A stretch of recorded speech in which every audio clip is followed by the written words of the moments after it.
మీరు మా Ramesh bill total bill 28 లక్షల చిల్లర మొత్తం మీరే కట్టి ఈరోజు మీరు సినిమా ఇండస్ట్రీలోనే మెగాస్టార్ కాకుండా సహాయం చేసే దాంట్లో గిట్ట మీరు మెగాస్టార్ అని నిరూపించుకోరు సార్. ఇట్లా మాకు తెలిసే ఇన్ని చేస్తారు సార్.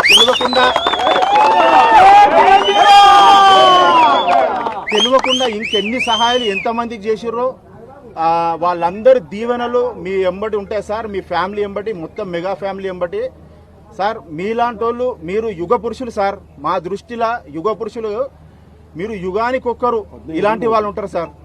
మీలాంటి వాళ్ళు సహాయం చేస్తాము అనే ఆ తత్వం ఉండి చేయడము గొప్ప. అటు కాకుండా ఎప్పటికప్పుడు రమేష్ కి ఫోన్ చేసి ఎట్లా ఉన్నాడు ఏమున్నాడు అని తెలుసుకుంటే ఆ డాక్టర్స్ వచ్చి మాకు అడగడం జరిగింది. ఇక్కడ బై రమేష్ అంటే ఎవరు ఏంటంటే చెప్పండి సార్ ఏంది అని అంటే ఇట్లా చిరంజీవి గారు ఫోన్ చేశారండి, ఆయన గురించి ఎప్పటికప్పుడు అప్డేట్స్ ఇవ్వమని చెప్తే మేము షాక్ అయిపోయినాం సార్. మళ్ళీ మీరు ఇంటికి పిలిచి మీరు చెక్ చేయడము ఆ చెక్ అప్పుడు సార్ ఆయన పరిస్థితి ఇట్లా ఉంటే ఆయన పరిస్థితి మీరు చెప్పకుండా నేనే చెప్తా అని మీరేదే వివరించిర్రో అప్పుడు మాకు కొండంత ధైర్యంగా వచ్చింది సార్.